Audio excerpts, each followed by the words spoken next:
We are really delighted and privileged to be able to introduce to you P. Sainath, who's come after a very harrowing journey from Princeton during yesterday's storm. So we're doubly lucky to have him. As you all know, P. Sainath is, of course, one of the most important investigative journalists and public intellectuals working in India today.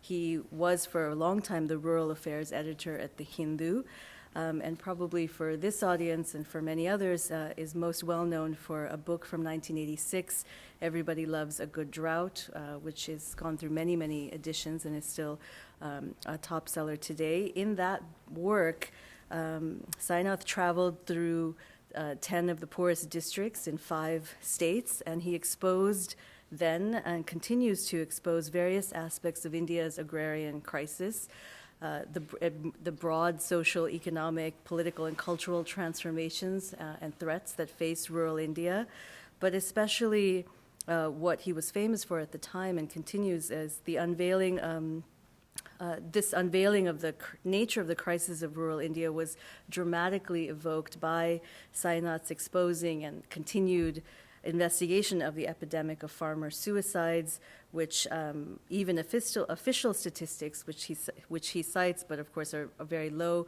already places the number of deaths since 1995 is nearly 300,000, which of course is a very low estimate, and everything around that crisis. If you think of what this would mean if you just think of 300,000 since 1995, if you think that every single suicide is accompanied by 12 to 15 attempted suicides, then the dramatic nature and almost unimaginable nature of the crisis in terms of numbers becomes even more profound.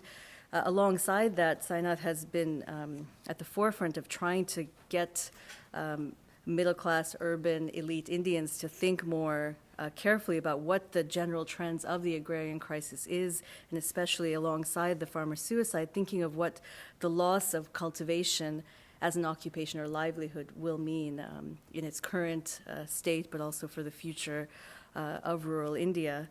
This decades-long concern with rural India has led to many projects, but one that I hope he'll talk about, and we'll see part of the website, is the creation of the People's Archive of Rural India, or PARI, and you can see the network, launched December 2014 to document the everyday lives of everyday people, and it's an online platform, again, I think he'll speak more about it, that combines video, photography, text from scores of journalists, photographers, and filmmakers, contributing in a volunteer way to this new kind of platform.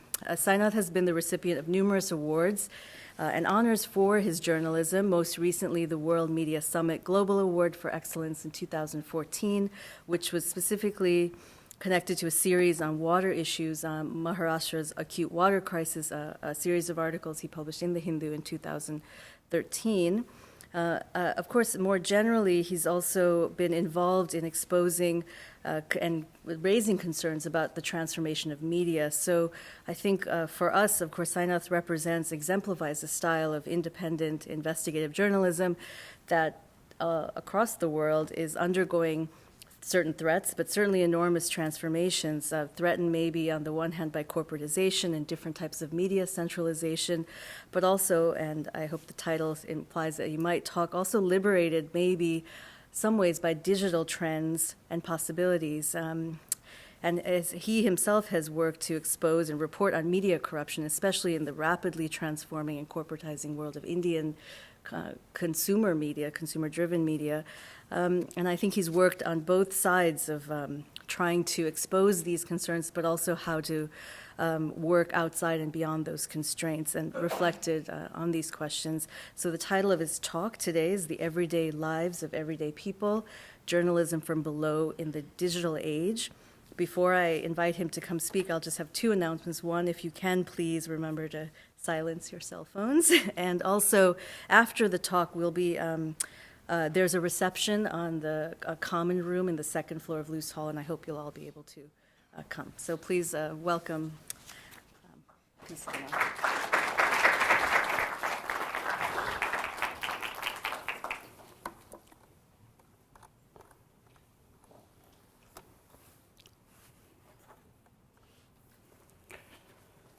Thanks very much, Karuna.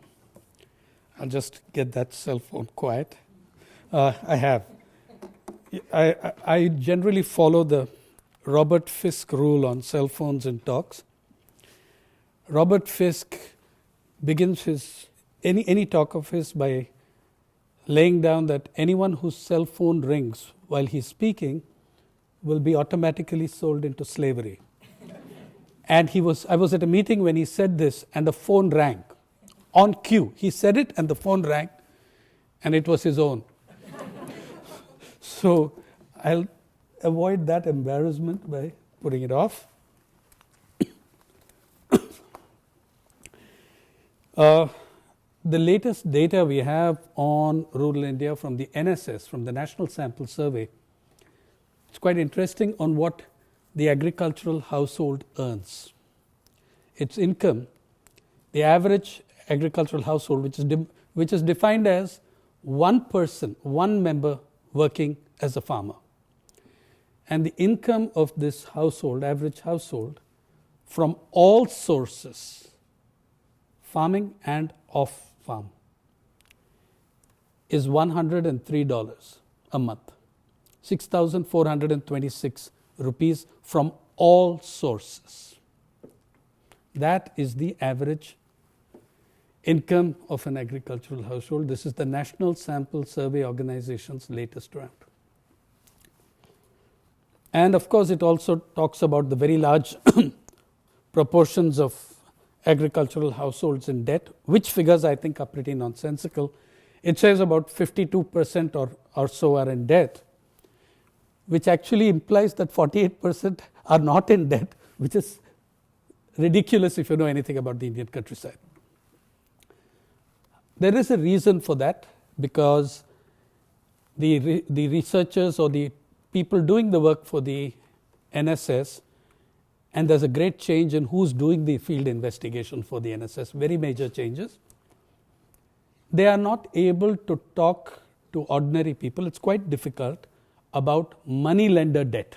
People will be free and explicit about bank debt, but they're not going to tell you about the money lender debt, because when you're having that session with them in a guy's house, the money lender may be part of the group that's listening in. He usually is, because if someone wearing a pant and a shirt and a jacket shows up, the money lender thinks this guy is getting some money. So he's going to be present in any discussion his debtors are involved in. So anyway, that's the new info on the farm households. And it's not good. The number of farm suicides officially has crossed 300,000. There's one very interesting thing about the data though, apart from the fact that it's hideously flawed. Technically, there may no longer be farm suicide data from June. We're trying to see that there is, but there's a reason why there may not be any more data, because suicide has been decriminalized. In India, suicide data is collected by the National Crime Records Bureau. Till late last year, suicide was a crime. You commit it and we'll teach you never to do it again. Okay? So now that it has been taken off, attempted suicide was a crime, obviously. So now that it's been taken off the crime record books, we don't know whether the Crime Records Bureau feels obliged to maintain data on it. I think they will, because it comes under accidental deaths and suicides in India. These are not natural deaths, so at least on that ground. But you never know with the government what they're going to do on that data. Rural India is simply the most complex part of planet Earth. You're talking about 833 million people speaking 780 languages, 6 of those languages spoken by more than 50 million, 3 of those languages spoken by more than 80 million, 1 of them spoken by more than 500 million, 1 of them spoken by 7 speakers left. I'm going to show you a little video of that. It's called Saimar. It's the language of the Saimar tribe in Tripura, and there are just 7 speakers left. Then there are a significant number of languages which have between 20,000 and 200,000 speakers. you have the Jarawas, you have not the Jarawas, but the Great Andamanese tribe, down to one speaker. In a language that we do not know which family it belongs to, there are several languages in the East that we do not know which family they belong to. They're not from the Indo-Tibetic or Indo-European or Dravidian families. Every year, my friends and I, fellow journalists in Odisha and I, we take a drive up from Kalahandi in the west of Odisha to Malkangiri in the southwest. It's a drive of just about 280 kilometers. You can hear 40 languages spoken on that drive. It takes us 2 weeks to complete because we stop at every shop, we stop at somebody interesting moving on the road, as I'll show you some, we stop there. We stop at every hart, which is the rural market. The harts are to me a microcosm of what India at its best is. You have different tribes landing up at the village hart, 16 languages spoken. He and I bargain, sell each other stuff without knowing each other's language, get drunk, have arguments, fight and go home. But the significant transactions are done each day at those markets. The rural hart represents the countryside at a glance. You'll get more out of visiting a hart than most other places. So that's one part of the linguistic diversity. There is a phenomenal occupational diversity to go along with it. There are professions in rural India that today do not exist anywhere else. There are some professions in rural India that exist in other parts of South Asia and a few small parts of Southeast Asia, like toddy tappers, for instance. But the large body of people we call toddy tappers are essentially in peninsular India. They're a very large body of people. What's unique about this profession? The average toddy tapper in Tamil Nadu, in South Tamil Nadu, on average, in season, climbs 50 trees 3 times a day, up and down, because the pot fills up with the sap that he's tapping. If you climb 50 palm trees 3 times a day, that's 150 climbs. It means you are climbing almost twice the height of the Empire State Building. And you're not doing it with an elevator or an escalator or with ropes or with wings. You're just doing it with your hands and legs. Right? So that's how complex that profession is. One fall and you're dead, and there's no risk insurance and there's nothing. You're just dead. Or crippled for life at best. Right? So you have that. You have professions like the Khalasis, which no longer exist anywhere else. Khalasi in many parts of the country is now taken to mean sailor or headload worker. It's not so. The Khalasis are the oldest hydraulics expert communities in the world. They've been launching ships and boats for 2,000 years, from before the Apostle Thomas, if he ever did come to India, came. Well, he was a doubting Thomas anyway. So we don't know that he came, though we have a big graveyard for him in St. Thomas Mount in Chennai, in Chennai now proper. So you have this extraordinary, the Khalasi. Who are the Khalasis and what do they do? In the ancient world, the big challenge in in shipbuilding was getting your ship from the dry dock, a wooden based ship, getting it from the dry dock to the water without damaging the base of the ship.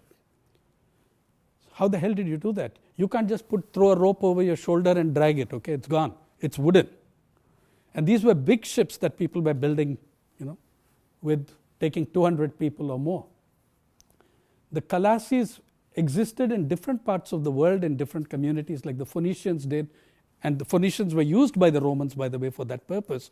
They built jetties, slipways, and canals, and various ways of taking the boat to water without damaging it, because these were big ships that they were building. As late as the Khalasis still exist as a community, they're almost entirely a Muslim community in the Malabar region. The astonishing, as late as year 2000, the Khalasis were at work in Kerala. As we speak, they are launching those in the United Arab Emirates. There are only, I think, about 2,000 of them left, and more and more are leaving that profession.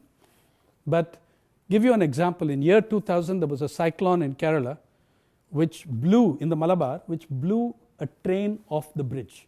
It broke the side of the bridge and the train fell into a river in Spate and went right in the middle of the river. The armed forces were called out. The army was the only force that had the cranes that could pull out, but they couldn't get the cranes close enough to the train because it was in the middle of the river.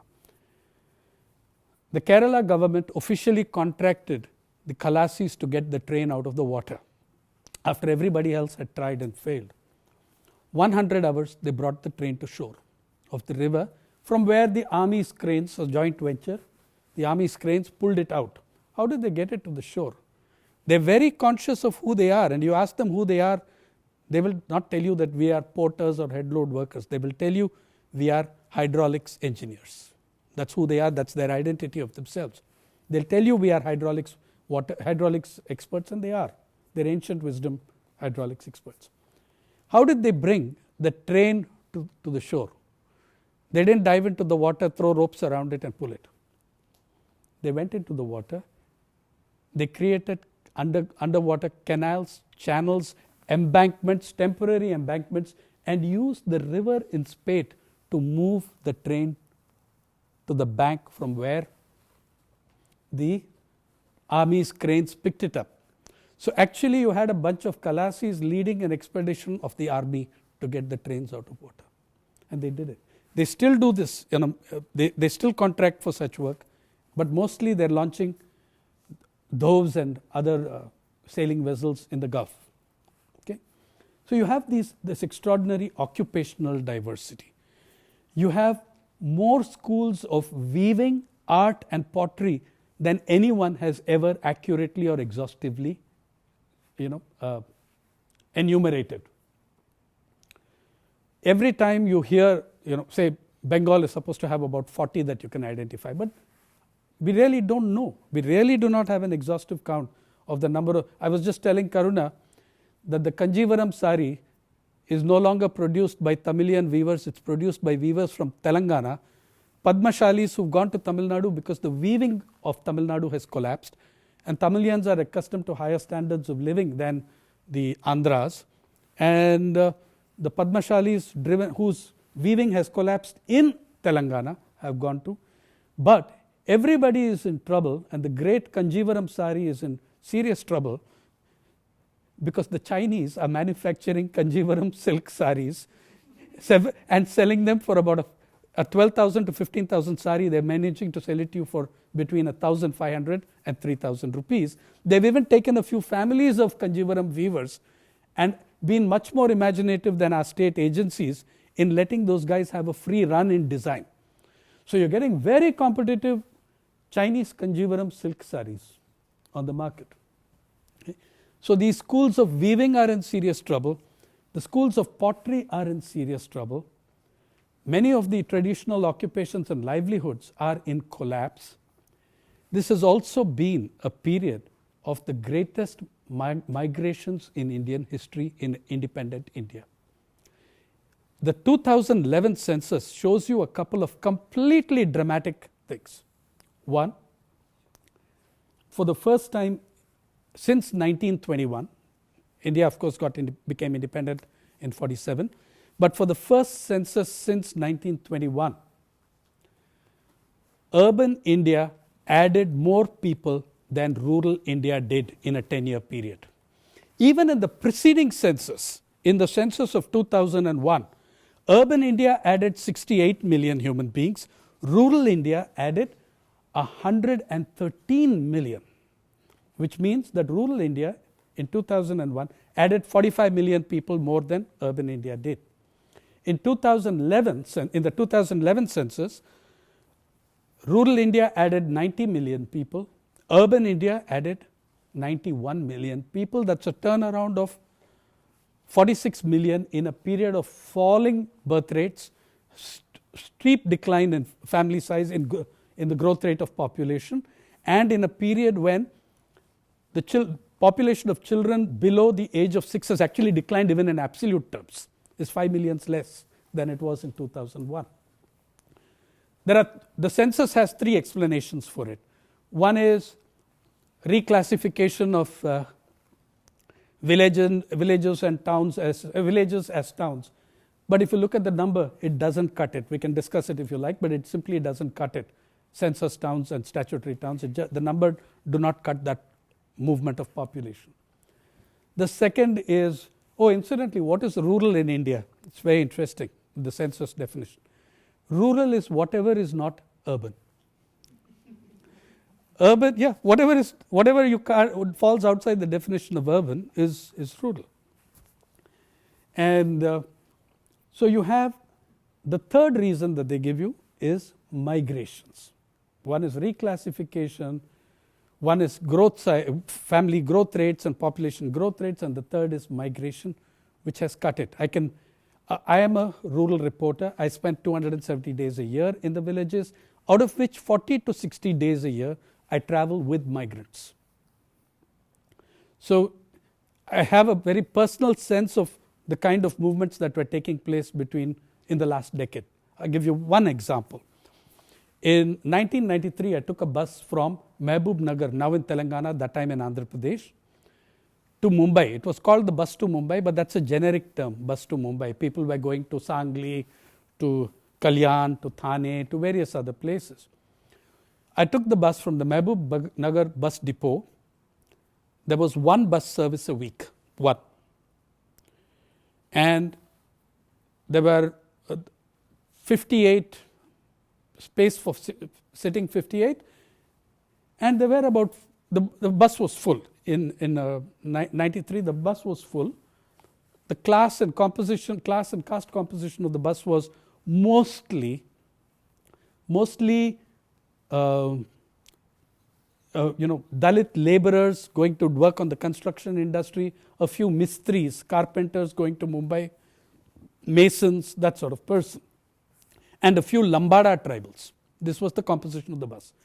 2003, I took the same bus. Number one, the 93 bus took 36 to 38 hours to reach Mumbai.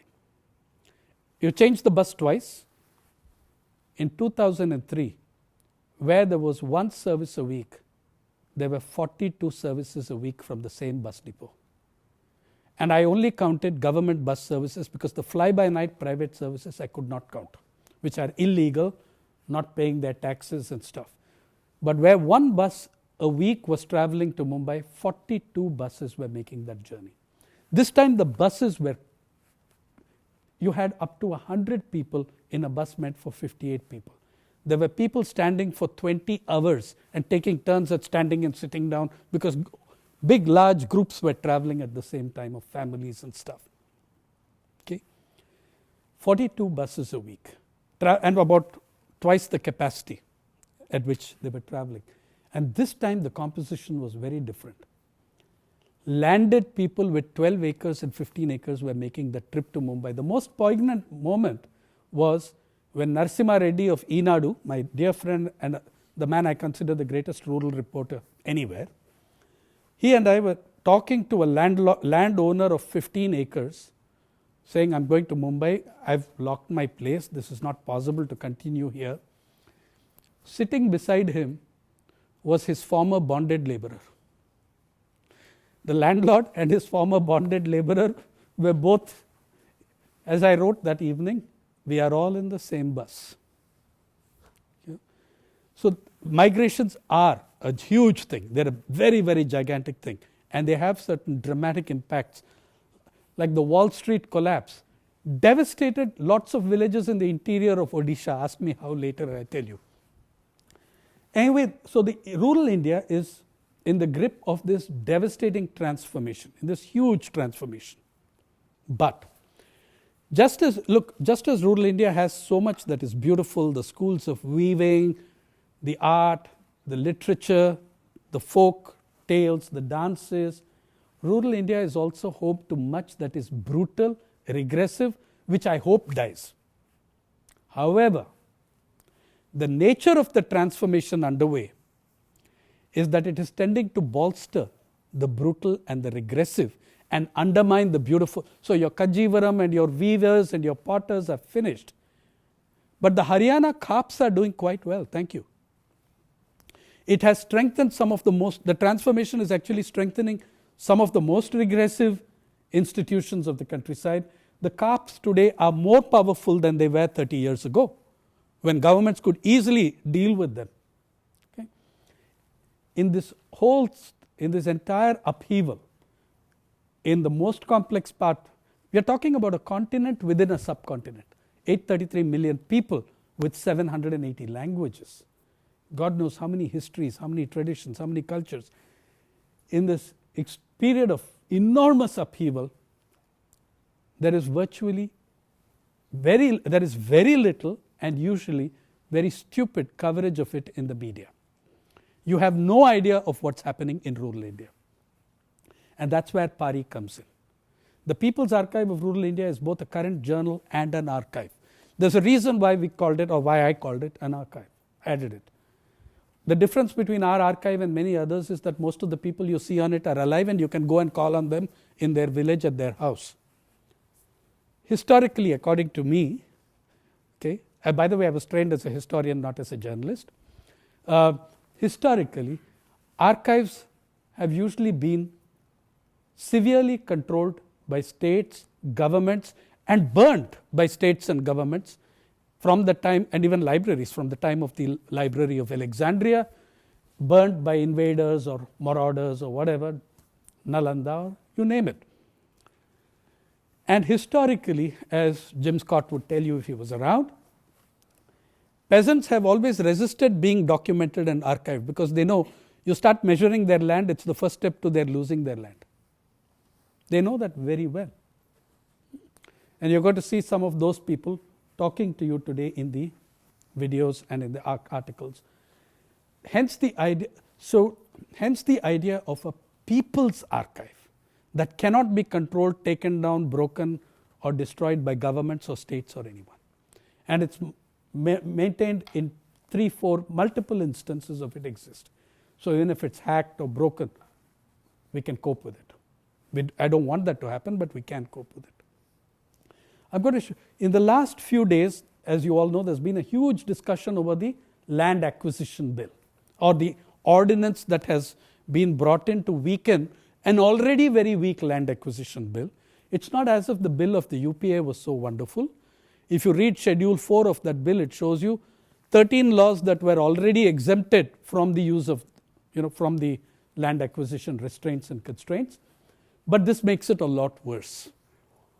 Now, in this entire discussion, the media never give you the voices of those people who are dispossessed. In the 1980s, the media still covered a Narmada Dam and a Sardar Sarovar. How many of you are aware that a dam much bigger than the Sardar Sarovar is unfolding, displacing a hell of a lot more villages than Sardar Sarovar? It gets almost zero coverage. How many people have even heard of Polavaram? The Polavaram Dam, Andhra Pradesh, Telangana, having deep effects well into Chhattisgarh and Odisha as well, from the Khammam area where it crosses into those borders. 376 villages destroyed is what the government of Andhra Pradesh admits to. We are talking about 400 and more villages really. Okay. What are their voices? What do these people say? What about, say, in Odisha, where a steel company, a Korean steel company, the Pohang Ore and Steel Company, POSCO, is fighting 2 villages which are straight out of Asterix, called Dinkia and Gobindpur, that have resisted all attempts to take them off their land. I landed at Dinkia, my friends and I, in that drive we do all the way up to Malkangiri. We landed at Dinkia, and the village came racing to confront us because they thought we were police, which is very bad. And they all sat at the border. One of these people, one of these individuals, is a part-time fisherman, part-time laborer, part-time porter. That's what poor people do. They do 3-4 things to survive. They do several occupations at a time in order to survive. His name is Purna Das. Apart from being a part-time fisherman, fishing at the mouth of the river and the sea, where the river meets the sea at near the port area, Purna Das is a poet and a singer. It's shot on a cell phone. He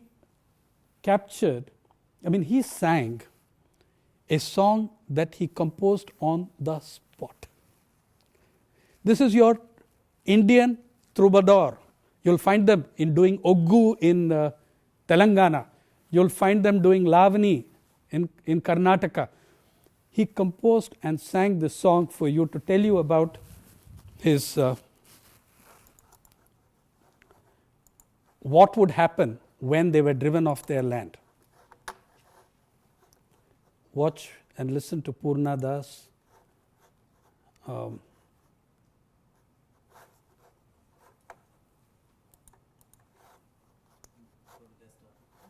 Yeah, I'm going to the desktop.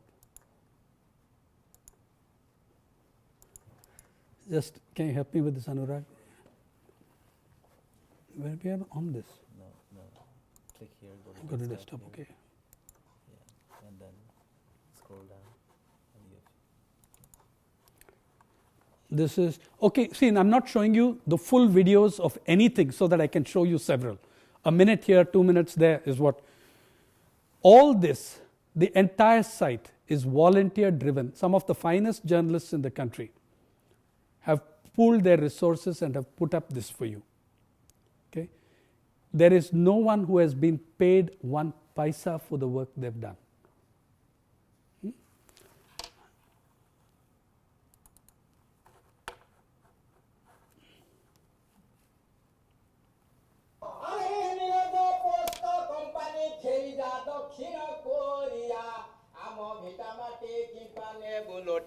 দেখাও মিছ চাকিরিয়া আরে রে নীলজ পোস্ক company ফেরি যা দক্ষিণ Korea আম ভিটা মাটি কিপানে বুলোটি দেখাও মিছ চাকিরিয়া লোটি নেব ভাই আম পান ধান মা মাটি ঠারু করিবি স্থাপন লোটি নেব ভাই আম পান ধান মা মাটি ঠারু করিবি স্থাপন কাজু যে সজনা সবুনে বলটি কাজু যে সজনা সবুনে বলট ছিড়াইব আম নড়িয়া আরে রে নীলজ পোস্ক কোম্পানি ফেরি যা দক্ষিণ কোরিয়া এ দ্বিতীয় কাশ্মীরি ঢিকিয়া ভুঁই লক্ষে লক্ষে লোক তা মথা নুয়াই দ্বিতীয় কাশ্মীরি ঢিকিয়া ভুঁই লক্ষে লক্ষে লোক তা মথা নুয়াই নুয়া গাঁ কুজঙ্গ 3 পঞ্চায়ত নুয়া গাঁ কুজঙ্গ 3 পঞ্চায়ত বান্ধিচন্তি সঙ্গে মেলিয়া আরে রে নীলজ পোস্ক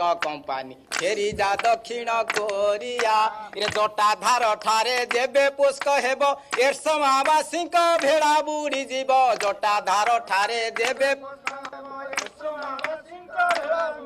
এ ন করিবে চাষ ভাঙ্গি দেবে বাস ন করিবে চাষ ভাঙ্গি দেবে বাস ন রখিবে ধান ওলিয়া আরে রে নীলজ পোস্ক কোম্পানি ফেরি যা দক্ষিণ কোরিয়া এ গড় কুজঙ্গরে সে কুঞ্জ বিহারী বসিছন্তি বাহু সে প্রসার করি গড় কুজঙ্গরে সে কুঞ্জ Bihari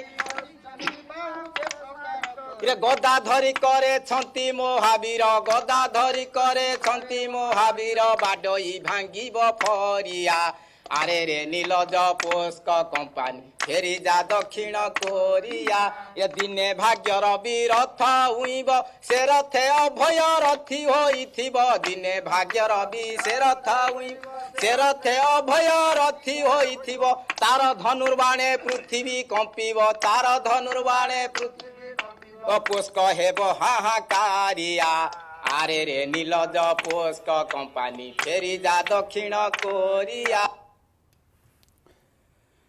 How likely are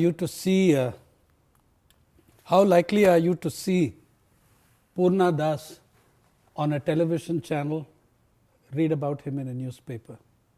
In the People's Archive, he speaks for himself. Right? So that's one of the things that I wanted to show you. For the as the land acquisition debate came up, we push around a particular date several articles, videos on the same subject. So you can see that there are several which come. Let me give you a tour of these. Look at what the site looks like. Sorry. This is our front page. but let me go back to that front page. This is the village that's going to be dispossessed totally. They are prosperous farmers who out of wasteland made a very fertile, they make beetle leaves. And beetle leaves are not just for pan, please. There are many other utilities medically for beetle leaves. This is the page, our front page.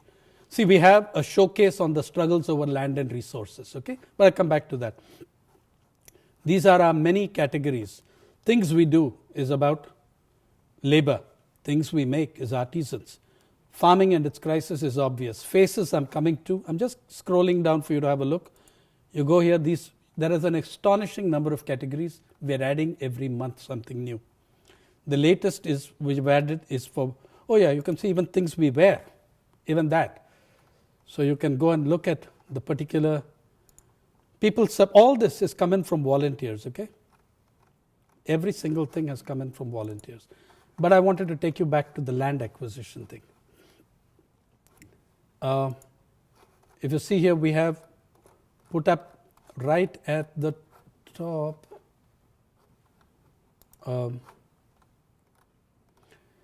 rural bites, which give you little pieces of factoids of information on rural India. Showcase is the countless struggles around rural land and resources. This is also one of those stories by Chitrangada Chowdhury, one of our outstanding journalists and a core group member of PARI.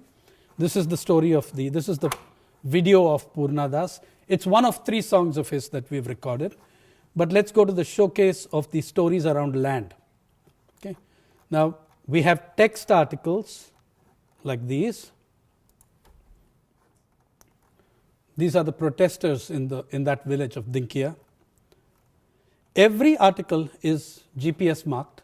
You can go from the map to the article or from the article to the map to find out where exactly the story was done. Or you can, this is a visually driven site. Even the text articles will have a lot of pictures. Then there are photo stories. This is Chitrangada Chowdhury's photo story from Sarguja, from Chhattisgarh, on the coming of the coal mining in the Adivasi areas. You see the different locations where the story is done are marked out there, GPSed. There are stories which are photo stories, and there are text stories which have photos. We are trying to work seamlessly between audio, visual, text, still photo, and we're even building a research library online. Fertile paddy area. We are collecting. One of the things we are doing is capturing all the musical instruments, many of which every time I go to a village I find some I don't know, haven't even heard of. So this is a typical photo story of the thing. There is also some other great pictures which with text, which you can see here. Also a story by Chitra, this is the Bellary mining, and the effluents from the mining have gone into the reservoir of that village. So that water is complete. It looks so beautiful. It's poisonous. It's completely poisonous. So you have these stories. So this gives you an idea of what the text version. All our articles have photographs. That's a must. Oh, this is the famous Janardhan Reddy that some of you might have heard of, the Bellary mining baron, who very cutely says that even I do not know how much money I have made in the last 5 years. That's what he said for the story. And so that's one set of things. Let me take you to another bunch of singers in another part of the country. Okay, you'll love this. This is the remotest panchayat in South India. It's called Edamalakudi. It's on the border of Kerala and Tamil Nadu. It's in Kerala. Not a single word of English is spoken here. Not a single word of English. No transactions are in English. There are no English newspapers in circulation. No English channels to watch on TV. The panchayat does not produce a single piece of paper with an English word on it. And we walk into the tribal school and ask the children the usual dumb questions that the journalists ask children because they don't know how to talk to children. So what's your favorite subject? By the way, this is a very dumb question to ask in an Indian school, because the children will look, what do the first two kids say? If they say science and they don't get beaten up for it, then everybody will say science. They're smart. I mean, they know that you can, those two kids have said it without getting punished. Here, everybody said English. But one dissenter who stood up proudly and said math. I challenged him immediately. I said, show me your math. He started off on his tables. He finished table 1 to 12, and before I could put a lid on him, he was back to table 4 already. So then I turned to one small group of 5 girls was seated near the teacher, separately from the rest of the class. Obviously the intellectual elite of the class. This is classes 1 to 4, okay? Standard 1 to 4. So I told the girls, look, that guy put his math where his mouth is. Now, you show us some English. So they were a little shy. Then the teacher said, sing uncle a song in English. Do not ask me where they got the lyric from. I haven't a clue. Okay? They're Adivasis, they sing beautifully. Listen to them. It's called the Potato Song.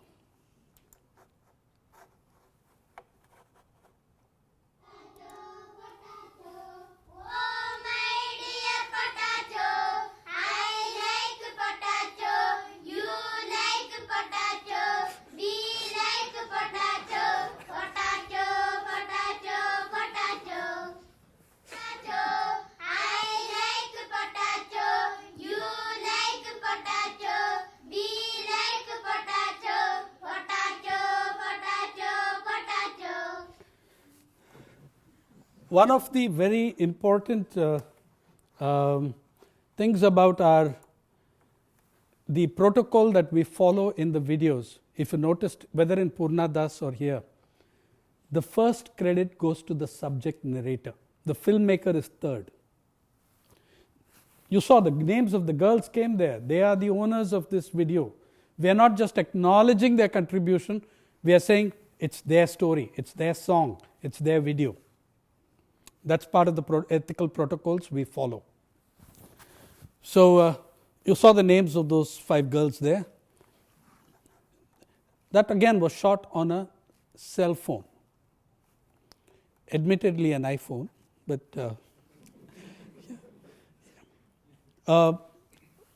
we have full-length videos shot very professionally. Look, some of the best journalists, cameramen, photographers in this country are involved in this. Our first video which we first launched video, was of a Dalit boy in Tamil Nadu. I think his achievement is something staggering. He's from Kovalam village, which got virtually washed out by the tsunami. Spent much of his formative years in a tsunami relief camp while the government built houses again for everybody, and they went back there. His name is Kali. Unlike his peer group, he suffers untouchability. He faces discrimination in his village. His mother is a construction laborer, obviously a Dalit. She's a construction laborer, and Kali decides he's not interested in being a software engineer or techie or an MBA, thank you very much. He decides sets out, and last June achieves with a first class from the most distinguished school imaginable in that subject. He becomes a classical Bharatnatyam dancer, a village boy, a Dalit. First, he becomes a master of folk dance. His aunt is a sweeper in the Dakshin Chitra, some menial job she does. It's the South Indian Heritage Museum near Mahabalipuram. She tells him, "Dey Kali, there is a folk dance teacher here. Come and learn." His name is Kannan Kumar. He is the last full-time folk dance teacher of ancient Tamil folk dance. Kali goes there. The teacher falls in love with this boy's talent and starts teaching. He masters folk dance. Then he picks up the courage and he goes for tryouts at Kalakshetra, which is the number 1 Bharatnatyam school in the world. Leela Sampson sees him, thinks he is tremendous, and they give him a break in the school. Kalakshetra is so elite, don't ask. He goes there and he finds that all the other students he's very shy of foreigners, until, as he told me, I discovered that I was the foreigner. There were Russian girls, there were East Europeans, and of course the Indians were mostly children of NRIs in the United States. Okay? He was the only Tamil speaker in his class. Kali then, last June, passed Kalakshetra's rigorous dance program, 4-year program, with a first class, and has been officially declared a member of the Kalakshetra official Bharatnatyam troupe to tour the United States. You should get him when they come here. And all this at age 21. I'm just showing you one of the folk dances. It's called Karagatam. You dance with a heavy pot on your head. And this is at a public spot where he was doing it for us.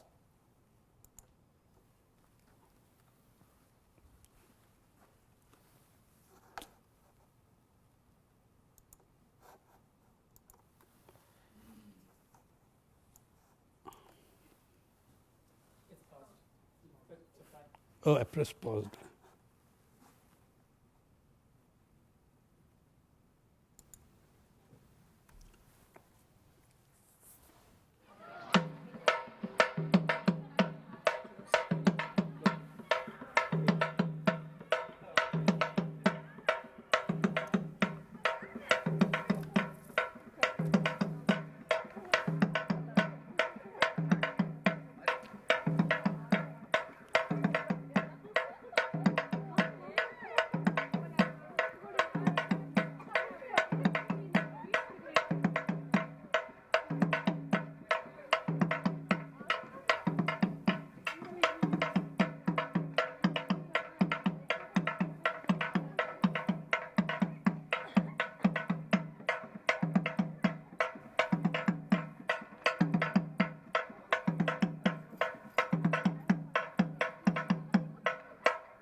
The main film on PARI is on Kali is 21 minutes, so I'm not going to show you that.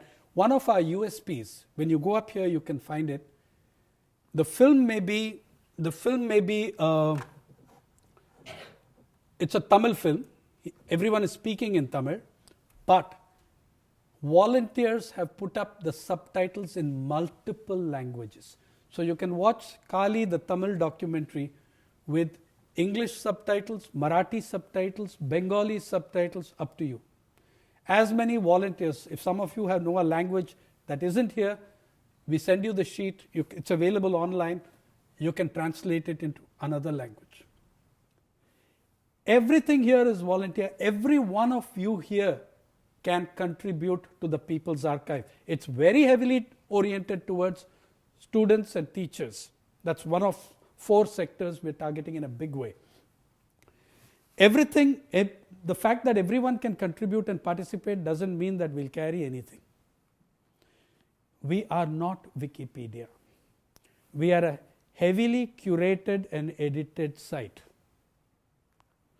A lot of important decisions are democratically taken by me. Yeah, I mean, this is not Wikipedia. I didn't work 35 years in journalism to put up any crap online with my name going on the credits. So, but you can, and we have put up a new section called PARI for schools, for universities, colleges, and schools, because we have had such a fantastic response from individual colleges and schools. They are now sending us, the visual arts schools and others are sending us stuff. Sociology departments are sending us stuff, asking us to evaluate, give marks and grade it. And of course, that's the last thing we want to do. But we're taking it and we have offered 25% of the grading. Let the teachers do the work they paid for, okay? Let the faculty do the damn grading.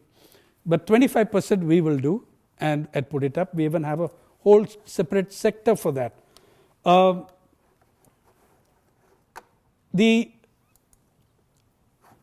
Oh, this is one of our projects. It's called Faces. Hasn't she got a lovely one? Let me go to her.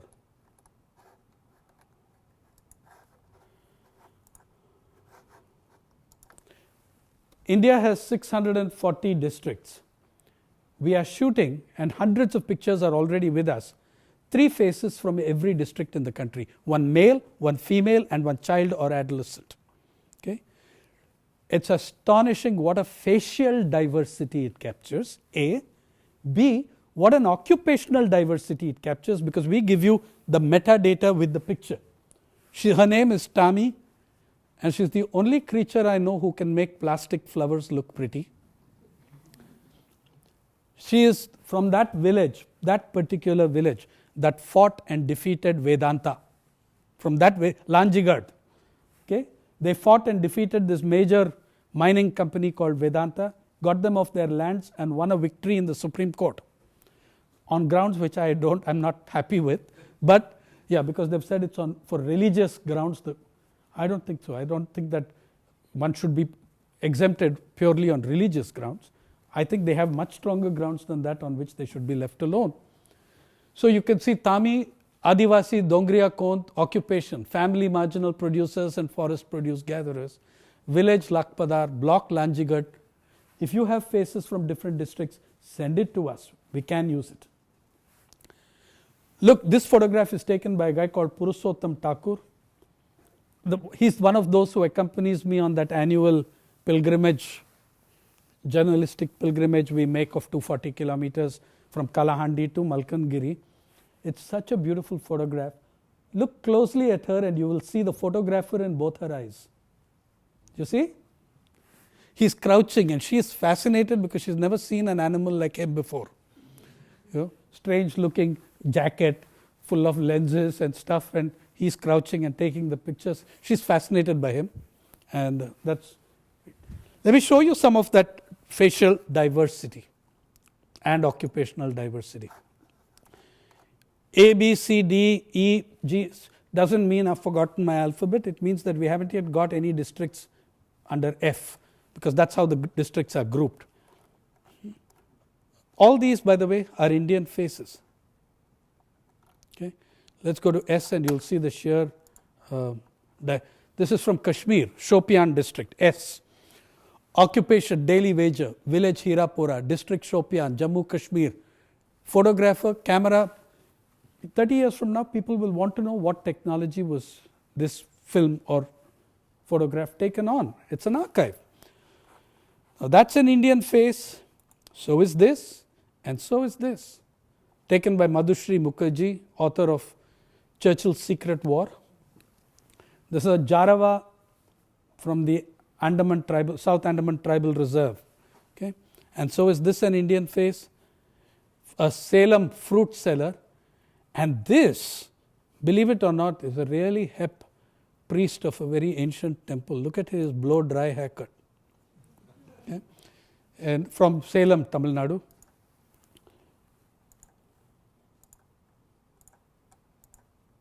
Each of them with that. Oh, this guy is a specialist breeder of Jallikattu bulls. That's the Indian Tamil Nadu bullfighting, which is very different from Spanish and Mexican. You fight the bull with your hands. No swords, no flags, no nothing to prick it with. You take that on and you try wrestling it to the ground with its horns. It isn't easy. And he has been gored many times. So that's him. Of course, it's illegal, so we don't write a story about him doing it. There you are. She is a professional, okay, this is another of the rare professions. She's a professional well digger. She is in her 60s, and since she was a child of 7, has been working with her family. If you have a family well on your family farm, you have a well 25, 30 feet, and it's gone dry, you call Sirangai and her family, they dig that well another 30 feet. They do it with their hands. Very little use of machinery. The only machinery they use is to take them down further when they've completed it. You know, pulleys and that sort of stuff. So Sirangai is a professional well digger. That's, and if you go further, say, let's say you look at Goa, small paddy farmer. This is Jesus da Costa, fisherman of Goa, and as you can see, he's just had his third. Yeah. Well, this sort of photo you will get on the coastline.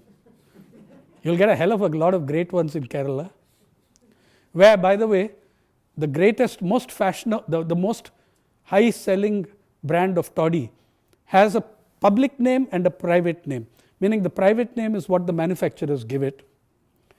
The public call it JC toddy, which means Jesus Christ toddy. Why do they call it Jesus Christ toddy? I kept standing at one of the toddy shops to find out, until one of them explained to me, it's really strong. He said, it's called Jesus Christ toddy because once you drink it, it's 3 full days to resurrection.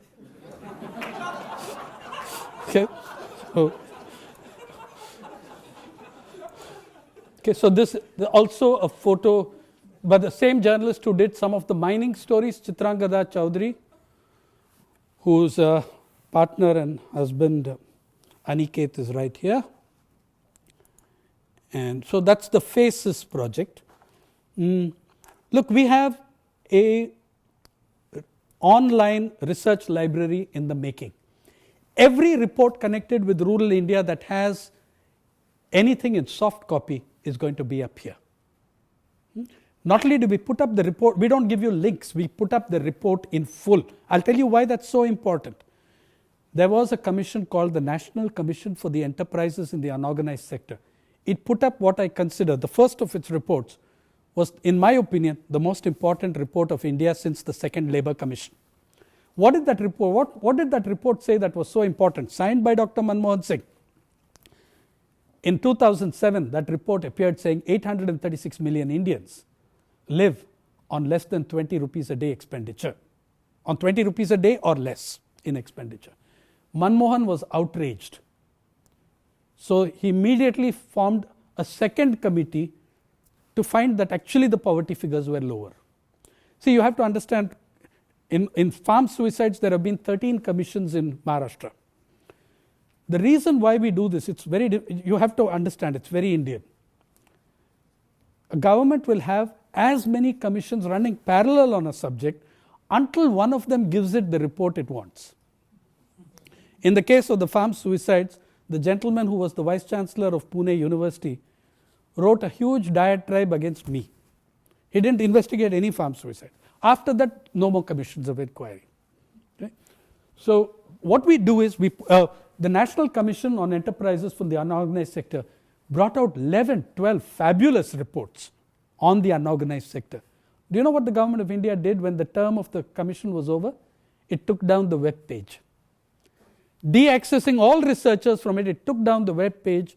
Aha, I had saved all the reports. So you can find all those reports which the government of India denies you. You can find them here. And you can do more. Look at what your students can do with it, for instance. Every report we give a 2-page summary, and which also teaches the students how to cite a report properly. Okay. The full text, no links, we give you the full text. And here, National Commission, Dr. Arjun Sengupta, K.P. Kannan, R.S. Srivastava, V.K. Malhotra, Papola, Yugandhar. Yugandhar was the senior most IAS officer of his time in the country. And they produced one hell of a report. It's a phenomenally good report. Then we have a 3-paragraph, 2-paragraph focus, and we have the 10 most important factoids of the report. So a person looking at this report can decide whether he wants to go or she wants to go deeper into the report. Is this the report for me or not? Right.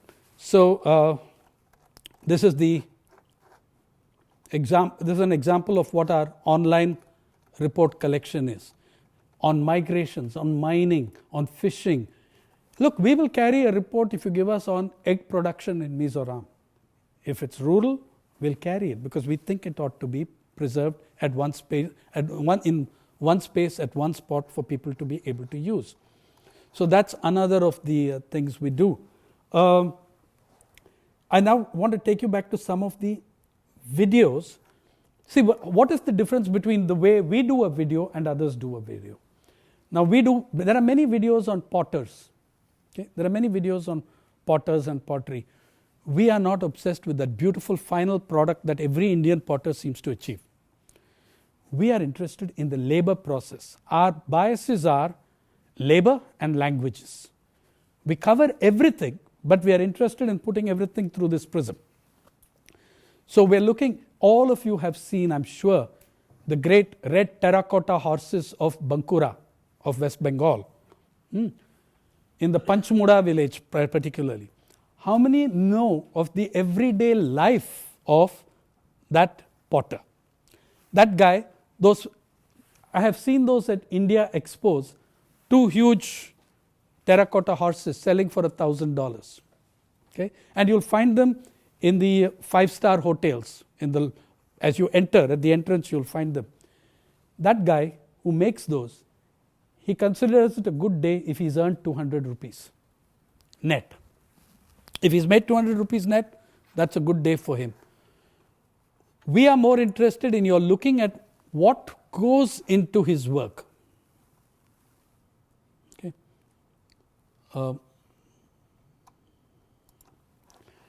So his name is, I'll let him tell you everything himself.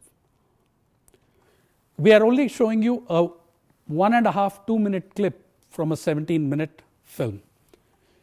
You see the potter as we want you to see him in the sense, after the rains, on his hands and knees, digging in the ditch for clay and telling you that as the real estate business takes root around us, clay is getting exhausted.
প্রথমে মাটি net করা আছে, মাটি নেটের উপরে আমাদের এই মাটির হাতি ঘোড়া জিনিসপত্র সমস্ত কিছুর উপরে চাপানো আছে।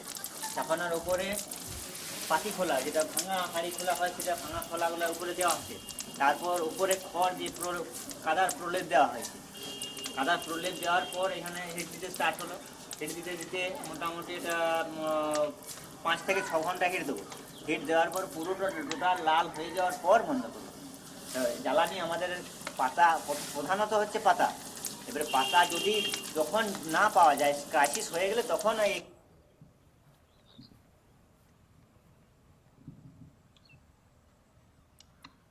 যে মৃত্তিকা যেটা আমরা তৈরি করি, সে মাটিটা শেষ হয়ে এসছে।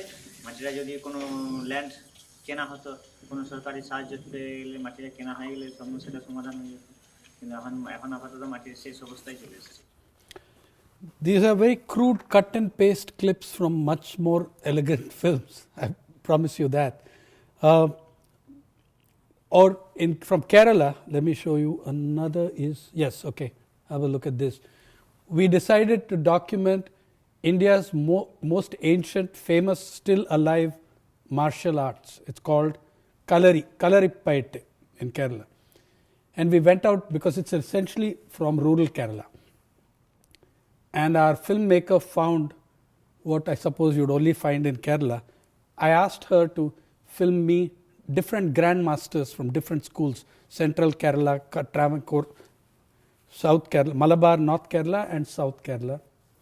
Okay? And she came up with a woman grandmaster. From Kalabisi.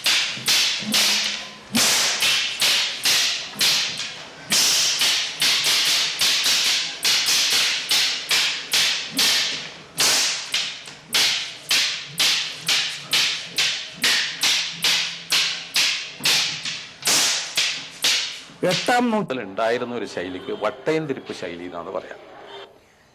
അതിൽ ചാട്ടങ്ങളും ഓട്ടങ്ങളും മറച്ചലുകളാണ്. ഈ മറച്ചലുകൾ ശരിക്കും വരണമെങ്കിൽ ഈ ഗുരുക്കള് ആ മറച്ചിൽ വരുന്ന കുട്ടി ബന്ധം കെട്ടാൻ പാടില്ലല്ലോ. അപ്പൊ അത്രയും സംഗതികൾ ഈ ഗുരുക്കൾ ശ്രദ്ധിച്ചിട്ടാണ് ഈ കുട്ടികൾ ചെയ്യിക്കുന്നത്. നമ്മള് അതിനുശേഷം വാളോർപ്പരും കിട്ടും വടക്കനിൽ. He is 72 years old. That's your teacher.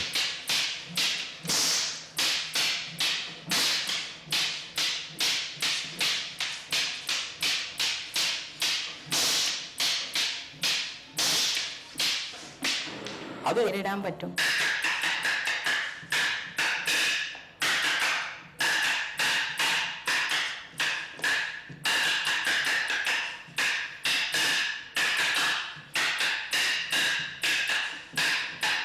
നടികളായിരിക്കും സ്ത്രീകൾ. നേരെ മറിച്ച് പുരുഷന്മാര് അതിൽ കുറച്ചുകൂടി പിന്നോട്ടായിരിക്കും മനസ്സിലാക്കുന്നത്. അപ്പൊ നമ്മളെല്ലാം കളിക്കുന്നത് അന്നും മുതൽ ഇന്നും മുതൽ സ്ത്രീകളുണ്ട്.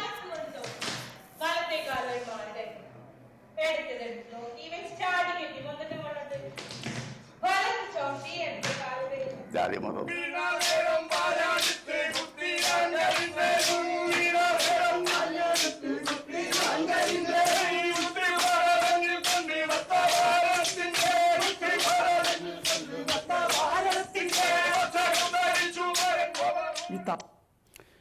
It's a 24-minute film. It's a crude cut and paste job which I've done for you, just to give you an idea. Or say you were looking at, again, let's say Tamil Nadu, we go to Tamil Nadu. We are all over the country, we have stuff now. But in Tamil Nadu, say, the most famous musical instrument of the south for ceremonial purposes is called the Nadaswaram or Nagaswaram. Both usages exist. When someone came to me, one of my students, and said that I want to make a film on this, I said I don't want to know about the great musicians and the players and stuff. I want to know who makes that damn instrument. Okay, it's so many years old. In its present form, it goes back to the 13th century. Originally, it used to be shaped like a snake, and it used to be called the Nagaswaram. In Odisha interior, you still find that, but elsewhere it's become an elegant, straight Nadaswaram. So she went and she found, she's not one of my students, she is a maker of the Kali film. She found 4 remaining families making this highly skilled thing. It's extremely skilled. One little thing goes wrong, you've got to abandon the Nadaswaram and make one. They get 5,000 rupees for it on an instrument on which a seasoned musician can earn 500,000 rupees in a couple of years. Okay? So these guys, they have a very good sense of their own craftsmanship, and you watch them, they're very acerbic. They gave us the title for the film. We make the music, they play it. That's what. This is a 1-minute trailer of that movie. It's just 1 minute. Oh, incidentally, you have to make the Nadaswaram from wood that is over 75 years old. At least 7. So if you go out to get the instrument and you get old wood, you're going to get caught by the forest guards for, even if you bought it at a market and come, you are a sandalwood smuggler. It's actually not even sandalwood, it's ebony. And you can watch them tell you in exactly a minute what they have to say about their art. Please look at where do they get the wood from then? You know where they get the wood from? From decrepit, decaying houses in the village. They take the beams which are ebony. They take the beams which are made of ebony and make it from that. You can see the pile of rotting wood from which this supremely beautiful instrument came.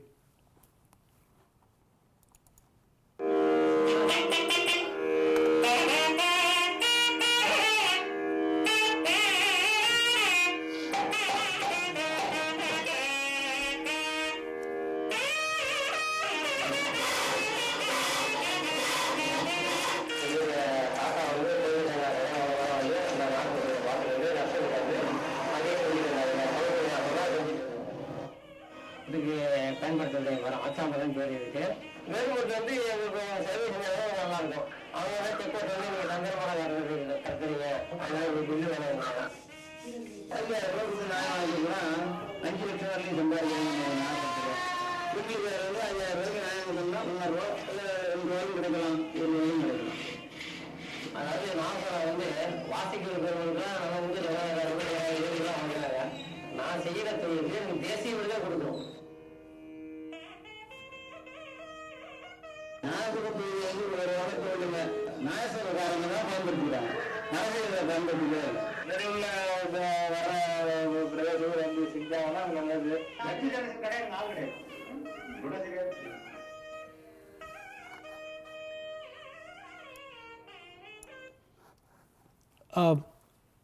When I mentioned about the migrations and the NREGS and stuff, I was in Tripura, and by the way, everyday lives of everyday people.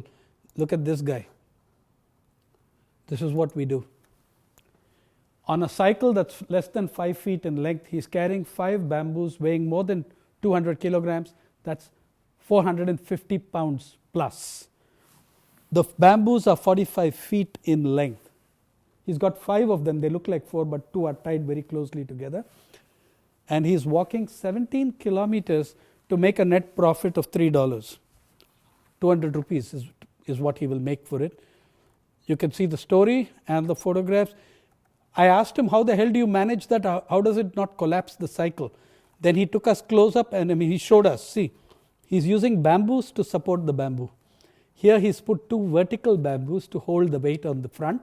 And here he's put a horizontal bamboo. All of those bamboos are of the same gauge, same thickness and same weight as the long bamboos. It's a miracle of whatever science you want to call it. But he takes it 17 kilometers.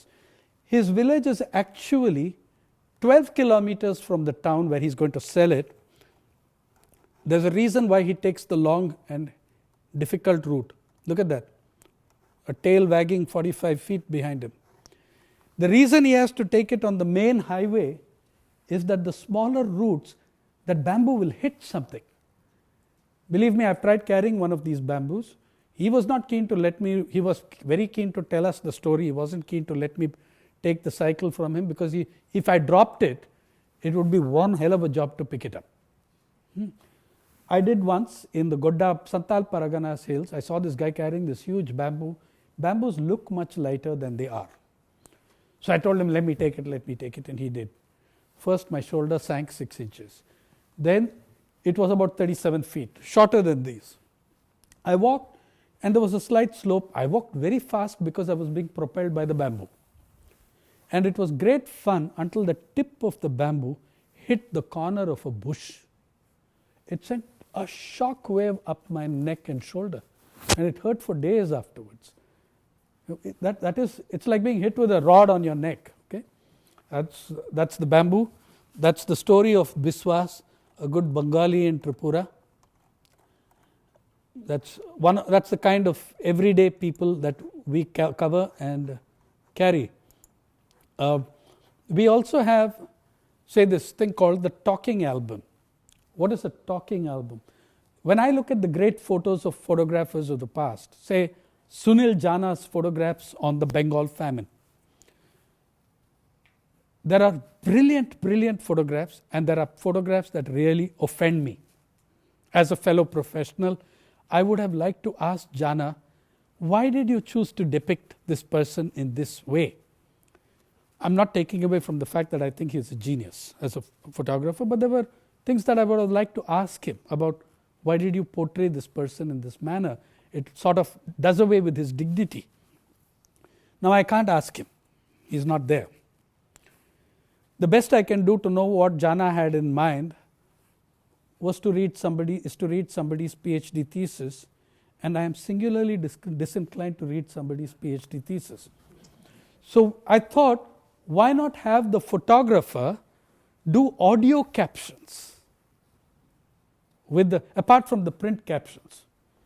And the print captions are more impersonal, the audio captions are more personal.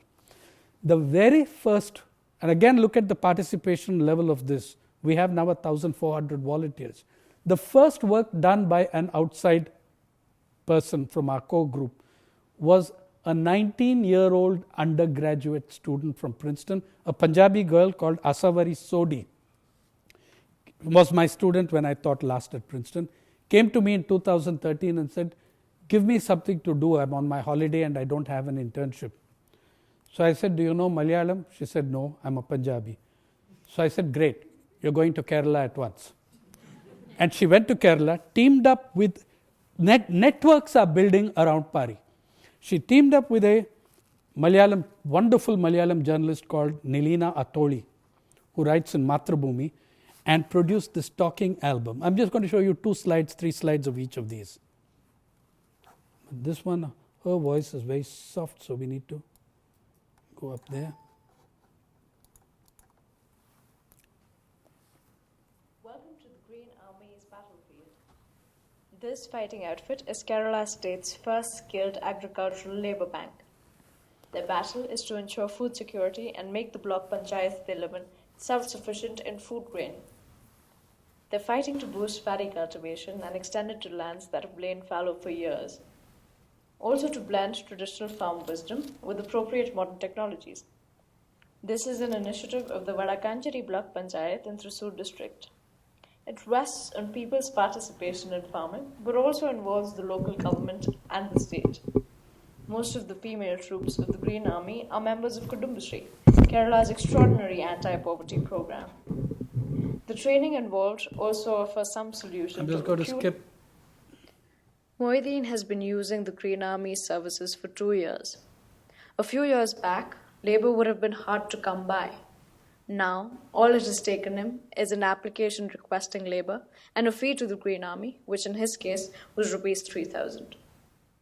Lata says she likes this work because it is rewarding to revive a piece of land that has lain barren for 8 years. And it is also empowering to be able to earn for her family. Through this job, she manages to earn from Rs 8,000 to about Rs 10,000 in a month.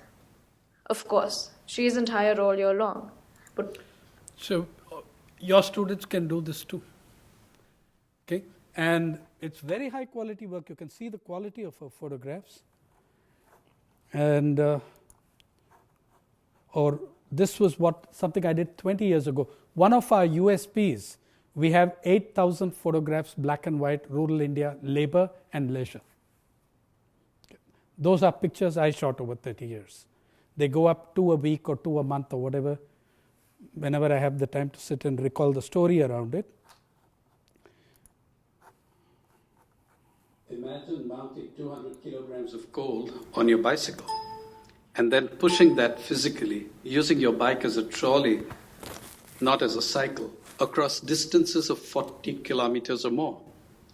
It's what the Koilawalas, or coal carriers, of Godda district in the Santal Paraganas do for a living, though they don't earn much more than a net of 30 rupees at the end of each trip. This must rank amongst the most back-breaking occupations people think of for themselves. The coal they bring as a cheap energy source to poor consumers comes from the waste dumps near the open cast coal mines in Lalmatia. That is a national energy saving. Not in the eyes of officialdom, though, which criminalizes this activity and punishes the Koilawalas for it. Meet Kishan Yadav pushing his heavy load of coal on a bicycle from which he has removed the chain and reinforced the bars. At some point, he'll remove one of the pedals as well, as it could cause an obstruction to movement or simply break. He walks barefoot, tucking his chappals close to his armpit. That gives him a better grip on the road. Besides, The poor often seem to protect their footwear more than their feet. The loads, this is one of the, imagine trying to push this one 40 kilometers or more. Obviously, somebody did successfully. I tried my hand at it with a much smaller load. I struggled across some 3 kilometers before the real Koilawalas ended my agony and their entertainment. My neck, back, and shoulders ached for days, and I imagined the smell and taste of coal dust in my nostrils, mouth, and throat for weeks after. I'm just going to show you 2 tiny video clips of a few seconds and end it there. When the new government is determined to slaughter the NREGS, the National Rural Employment Guarantee Scheme, that there is no increase of 5,000 crores in the allocation. There's a promise that 5,000 crores will be given if I raise more tax resources. And when you've frozen it at the same level for 3 years, it's actually a serious reduction once you adjust for inflation and in an expanding program. Okay? So this is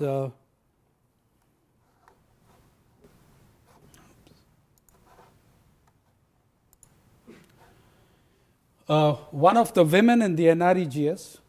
Tripura, 85% of the workers, 80% and a plus, are women. They had heard that the government was going to start scrapping the program. That's the state where the program has been most successful. So we had interviews with groups of hundreds of women. And one of them gave me her opinion on Swachh Bharat. Hear what she's saying. This is in Kok Borok, that is the language of the dominant tribe in Tripura. Her name is Kajal Deb Burma, and she is infuriated. She's a single mother. Her husband died, a car driver died in an accident. She's got 3 young boys and a very sick and blind mother. She's very furious that they're cutting down the number of days. And she says, instead of this, we see all this Swachh Bharat. She told me, what is this Swachh Bharat nonsense? If they're going to keep our stomachs empty, why do they need toilets?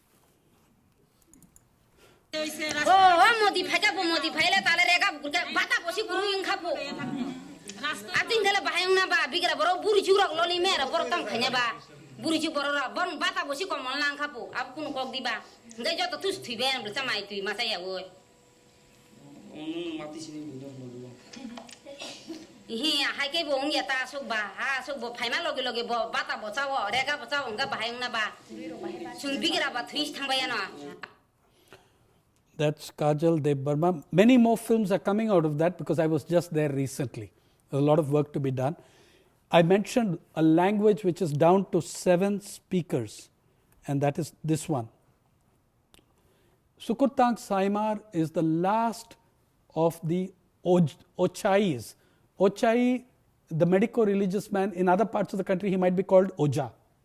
He's the Oja, but he's called Ochai in the northeast. He has a status across different religions. Different religious communities will use him, like the Disari in Odisha. And he is the last Ochai. He knows every herb, every plant, every tree in the forests of Tripura. This is the Saimar language.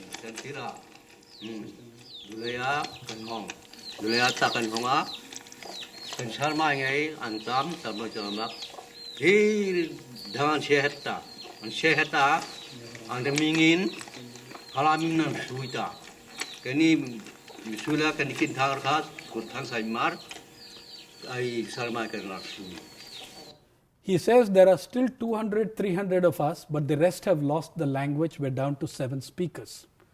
Because if you're a minority tribe in a village, your children are conducting all their transactions in the language of the majority. So you lose the language. That's what he's explaining. And he's also taking us through a ritual. He's the Oja, right? So he does this ritual.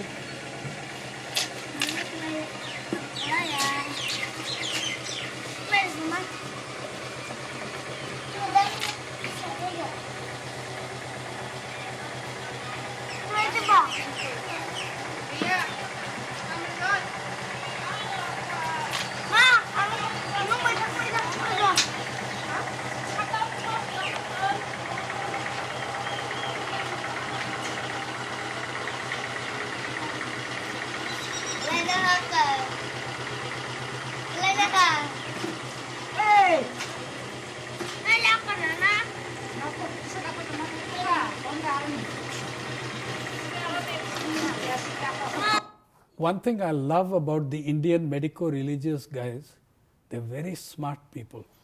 They always work into the ritual, as part of the ritual, extensive consumption of alcohol. So the customer or the client pays for it. They don't make it as a payment. They make it part of the ritual. And Sukurtang did just that. I've seen it now in about 10, 15 different parts of the country. They have it figured out. That, you get to drink well at the other guy's expense and you don't, but you make it part of the sacred ritual. The sacred ritual is the Oja getting drunk. Okay. So that's it. In one picture, this is of Kali at his Bharatnatyam class.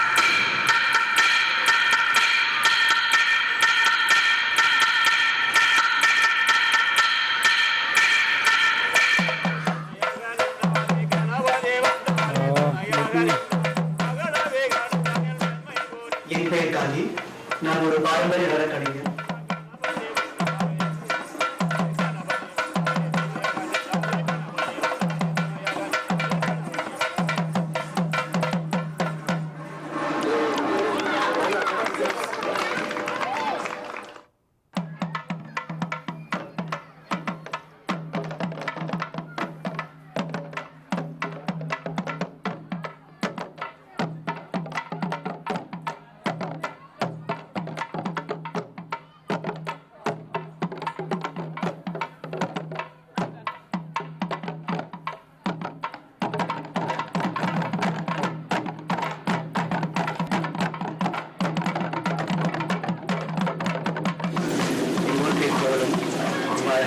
ग्रामम beat पत्थर बीच Marhana place मैं तो काफी ज़्यादा चलते चलने में अंदर के person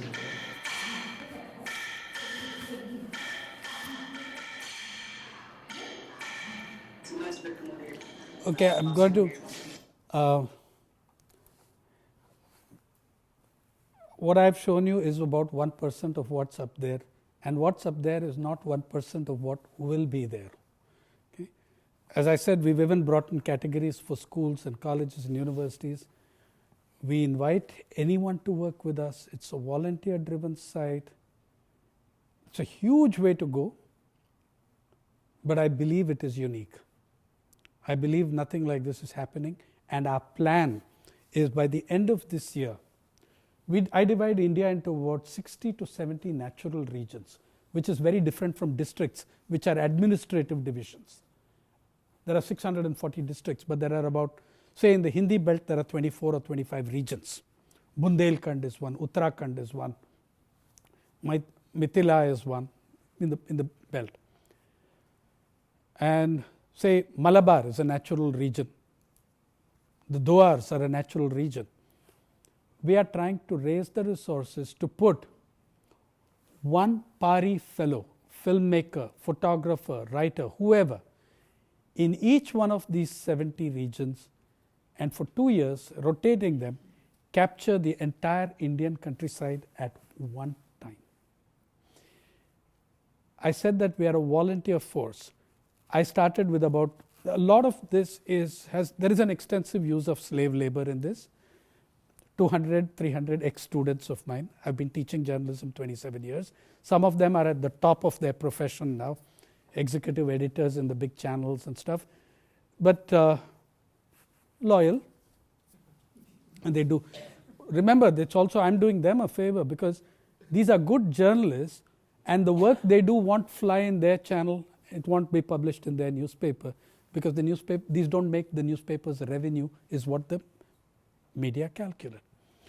When we have 70 people across the country, already, apart from these 300 volunteers with whom we built this, which you could say was slave labor, now we are getting in, we launched on December 20th, we are getting 150 volunteers a week, and we have no clue about how to handle it. We don't have a single full-time employee. There is no central office. It's run out of our respective laptops. The free software movement of India is looking after the maintenance of a a server where we are maintaining a mirror site in case of any problems. But this is our aim, that we want to document the everyday lives of everyday people. We think it could be an incredible teaching tool, an incredible learning tool, and I'll let you say the rest. Thank you.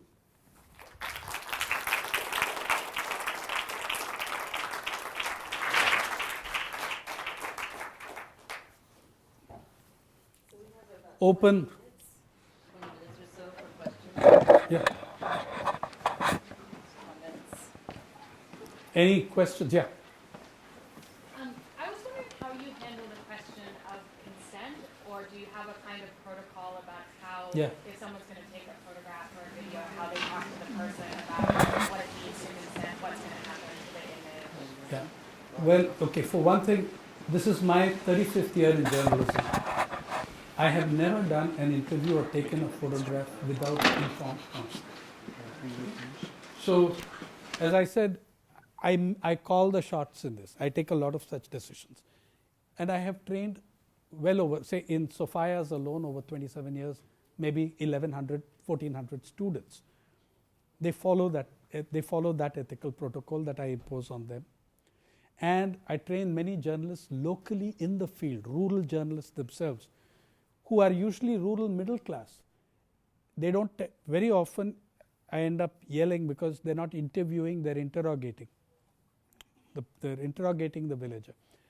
Those who have worked with me don't do that anymore.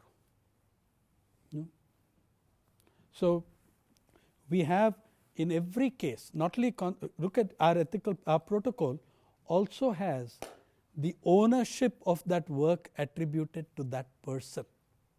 The whole site is under Creative Commons 4.0, non-derivative, non-commercial.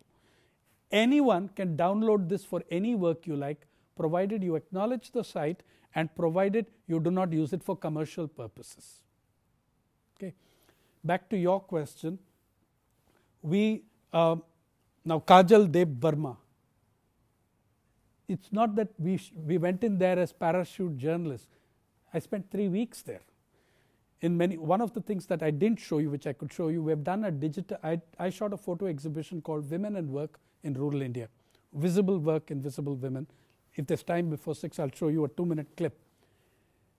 In all those panels, you'll find that the women are perfectly comfortable with the camera because I was staying in their house. And the camera comes out after 2 or 3 days when they are okay with it, when they don't, and when they've understood what your purpose is. For me, that's a part of my everyday work. It's not something that I have to agonize about separately. As we expand, one of the things that we are now, as I said, we are bewildered by is the number of volunteers who've come in online. It's difficult because when you become a volunteer here, you're filling in a lot of forms. We need to know how many languages you know, how we can deploy you, etc., etc. We will be holding before the big project, camps. Many of us right now in the core group, we are professional journalists cumulatively with 200 years experience. But we're getting into it, we're creating journalists out of non-professional journalists. And by the way, I hate that word professional because it simply means a corporate media hack.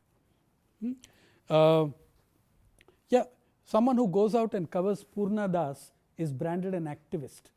Somebody who sits on his backside polishing the chair with the seat of his trousers for 30 years, turning out news from corporate press releases, he's a professional. Okay? He'll be the business editor of the newspaper one day. So I don't like that word professional, but we're trying to make journalists out of people who are chartered accountants, people who are rural medical doctors, equipping them with, we have given 3 women agricultural laborers flip cams. They are telling their story. We're trying to get as close to that as possible, that person is telling the story. Now Kali is our first filmmaker. He's going to make a film on his dance teacher. Not the Bharatanatyam classical teacher, but the folk dance teacher. So the closer we get to that, the more we eliminate those problems. And yes, we do intervene, we do curate, we do edit.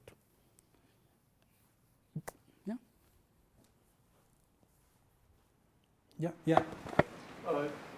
Two questions. One kind of organizational, just as somebody who teaches and who has students who are often asking for kind of opportunities. And one thought I had was with the number of volunteers that you're getting, sometimes that can be less helpful than it seems because you have to actually figure out things to do with them, etc. So I was wondering, to what extent do you prefer, if we have students who are interested in this stuff, that they actually are coming to you with defined projects, or do you prefer people who are coming up and saying, this is just something that interests me and puts me to some kind of use? I don't know what kind of... Many of the volunteers have come up with defined projects.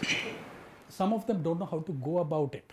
They don't have the experience or skills. They have something that has stuck in their minds. There's a group of... I was speaking some time ago in Edmonton at what is called the Indian Association of Edmonton, which is probably the Gurdaspur Association of Edmonton, of Canada. Okay, but they had ideas. They wanted, from their village, there was a poet. They wanted, can you make a film on him? Okay, there are people who have the ideas and want us to do it or teach them how to execute it. That's one. Second is that the students are coming sometimes with defined projects. We are open to both. If you come and tell me, look, I'm a medical doctor, what can I do? By way of, I want to create content. You can also give us money. But if you want to create content, we'll find a way for you. We'll find a way of utilizing your skill. We'll ask you to go and look at 3 PHCs, primary healthcare centers. Observe them for 2 months, 3 months. Do us something. Shoot video, shoot photographs, do a talking album. But the numbers, see, I said this, that I'm bewildered by the numbers. I expected a bloody good response. I'm getting it. But there's just 14 or 15 of us trying to handle it. So how do we, by the way, speaking of participating, knowing, writing, sending messages, tweeting, retweeting, those are the hashtags.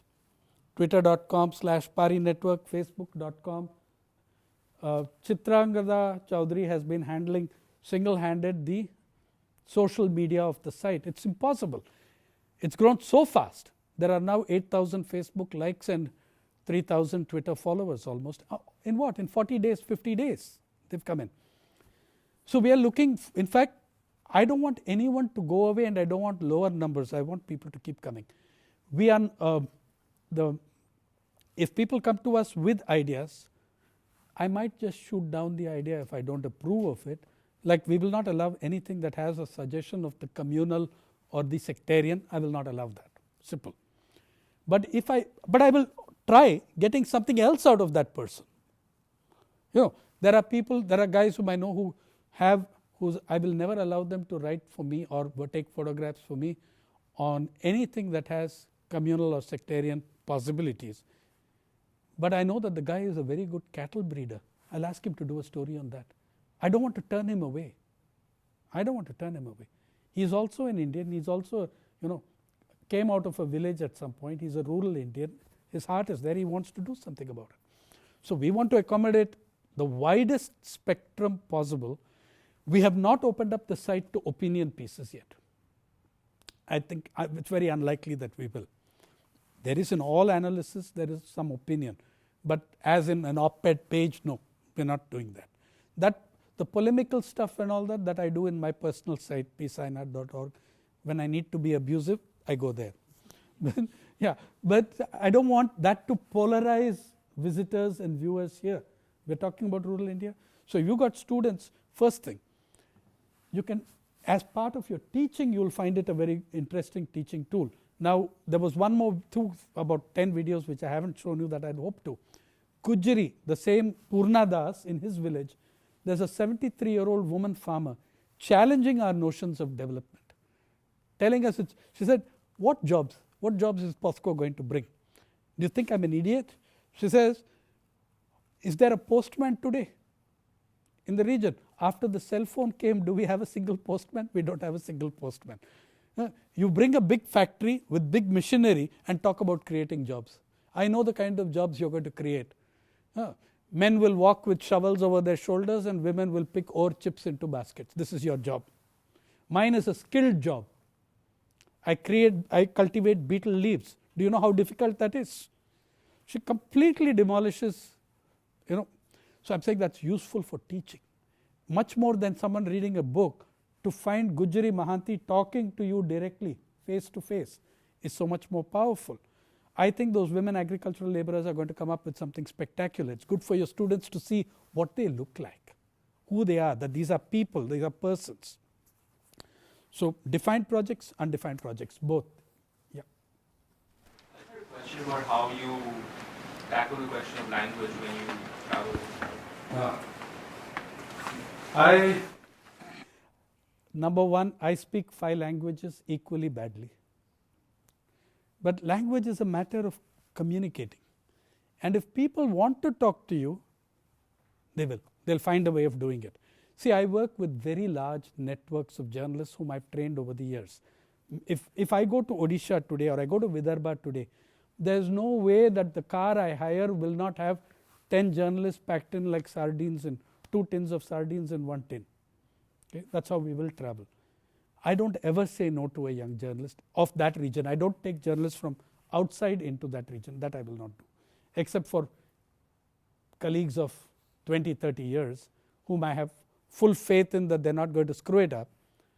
Also because I don't take even my students whom I adore and love and who made all those films for me, I don't take them with me because I gave them the time and quality time as a teacher in the classroom. In the villages, in the rural areas, I want to give the rural journalists that time. They also are working for me and I give them that time. So Purushottam Thakur, who shot that Purna Das video, he was a young kid in Odisha whom I met 20 years ago. We made a journalist out of him. He's one of the best journalists in India today. There's no question in my mind that he is incredible. I mean, he was always very good. Even from when I met him, he had the eye. He had the photographer's eye. He's just fantastic. Languages, 2 things about language. I've done interviews with 3-way and 4-way interpretation. You'll run into that situation in a state like Odisha where there is a peculiarly flexible dialect called Deshiya. You know what Deshiya is? Suppose there is the Bonda tribe. A mix of their language and Odisha and Odia will be called Deshiya. In the next district, Deshiya will be different. It will be the Odia language mixing with the Koya tribe's language. It will be called Deshiya there. Right? So even the dialect and lingua franca or whatever you want to call it keeps changing. So there are local journalists who have that language or who will find someone who has that language. I did much of my Orissa work in the book with Surendra Kemendu and 6 others who helped. So it's not possible in parachute journalism. It's possible if you were staying there 1 month, 2 months, 3 months like I did, like I still do sometimes. So that's how you do. The bigger issue, language is the number 2 difficulty. The first issue is credibility and whether people want to talk to you. Do they trust you? The method for that is you have to be absolutely upfront about who you are, what you're doing there, what's the information you have, what is it you're seeking and what you're going to do with it. And you're going to have to deal with groups that may not have seen newspapers or the newspaper is not part of their life. On the other hand, you're going to deal in other parts of the country with extremely media savvy people like in Tamil Nadu, which has had 3 chief ministers who are actors. Okay, so you have all kinds of extremes in India of this sort of thing. In the Bonda territory, I have to be very careful and even explain that this is a film camera and it's going to capture you. Believe me, there are some peculiar situations because Japanese and German tour guys have come and shot pornographic photographs of Bonda women. The average Bonda woman wears nothing but a 40 centimeter waistcloth which she has to weave herself. So these photographs found their way into German and Japanese magazines, and the government, there was a big uproar in the assembly. The government fired the collector, who then called all the Bondas. The Bondas are warriors. He called them and said, any Gora you see with the camera, bring him to me. The next thing, I was woken up at 3 a.m. in the morning because some French anthropologist from Sorbonne had been captured by I think the guy was shooting butterflies or something, okay. But the Bondas had been told, Any Gora with a camera, you bring him to me. And that guy was captured. He was in palpitation. He was in the loneliest police station in the East, with a policeman who kept himself going by being drunk and singing very badly from the Hindi movies of the 60s. So it's, you have, now if you're going to have to negotiate with the Bondas, you damn well get consent or you get into big trouble. You're in deep trouble. Okay, so by staying there, by gaining that. In Tamil Nadu, the other extreme. I used to go in the 80s and 90s and say I'm a journalist. They'd say, who are you writing for? At that time it was Times of India. Oh, Times of India. We've heard of it. But you should be writing in the Hindu, no? You're from Tamil Nadu, you say that you're from. So this is the early 90s. They're very media savvy. Late 90s, I go there and I say, I'm a journalist. Which channel? And when I say I'm not from a channel, I lose half my audience immediately. So you have these different things. It's jointly your question and hers. The language issue can be overcome. Building confidence and trust is the far more difficult thing. Yeah. This is a wonderful project, but I wondered as you were speaking, as you present a very strong point of view, it seems like it's your point of view, and I wonder if you feel the way you curate the project, or whether there have been challenges to that, and how do you deal with different viewpoints coming into the films and the videos? How do you deal with the multiplicity of viewpoints? I certainly have a viewpoint, and it will. I don't hide it from my viewers and readers, and I don't buy into the American traditions of schools of journalism, which are very different in the 20th and 21st centuries than what they were before the 1940s. I come from an entirely different school of journalism. The Indian press was the child of the freedom struggle. Every nationalist leader worth his or her salt, men and women, doubled up as journalists. They saw journalism as a conversation, a debate, a discussion within society, an argument. Gandhi established 3 papers, 92 volumes of collected works. Ambedkar established 2 papers. Nehru established the National Herald. Vijay Lakshmi Pandit, Sarojini Naidu, these were all people who doubled up as journalists.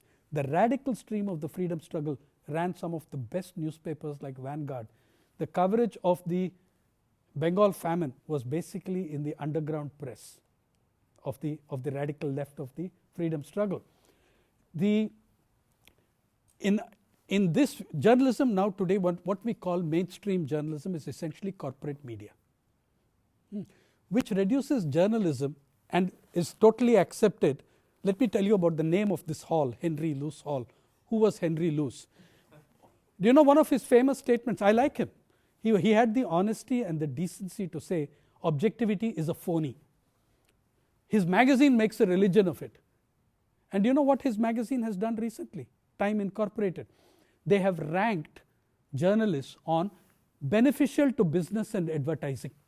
You can find the entire story on Gawker. It's maverick sites like Gawker that go and put up that story. Now, what I'm coming to your point. The thing is, they have listed and hired and fired journalists on the basis of ranking on how beneficial your work is to the advertiser. Okay? So they also have a viewpoint. So do I. My viewpoint is not corrupt. My viewpoint is explicit. It's the view I hold. But there are 200, 300 other journalists contributing to it. We are different people with very different ideas on a lot of things. We are agreed on certain basic principles, everyday life of everyday people, dignity of the subject that we are covering. Okay? But as I said, we haven't opened it up to direct opinion pieces. Every journalist is taking a position and taking a stand immediately when you select what subject you will cover. Why do you want to cover labor and not sports? Why do you want to cover theatre and not labor? You're already making a subjective judgment when you decide which field of journalism you'll go into. I have made a subjective judgment that I will go into covering the everyday lives of everyday people. what we do with extreme honesty. There is no fudging, no cutting. And the people, every one of them has seen their films. As I said again, this media consciousness varies so much. In Odisha, Purna Das is not particularly bothered about the video we've shot of him. In Tamil Nadu, the Nadaswaram guys ring me up every month and say, you haven't uploaded my film yet. Okay? Yeah. Does it have a viewpoint? Yes. We are saying that that a continent within a subcontinent, 2/3 of Indians are going through something dramatic, and your newspapers and channels are not telling you about them. We are telling you about them. That is my viewpoint. I will put it out, I'll defend it. But I'm not imposing on the writing of any of the other writers who are coming in. Will we curate and edit? You bet. I'm not going to carry something about someone saying what a wonderful thing Swachh Bharat is. Forget it. If I have a parody column, I'll put it in that. Yeah. So following up on the language question, in the future plans of PARI to sort of have this thing in several languages? Yeah.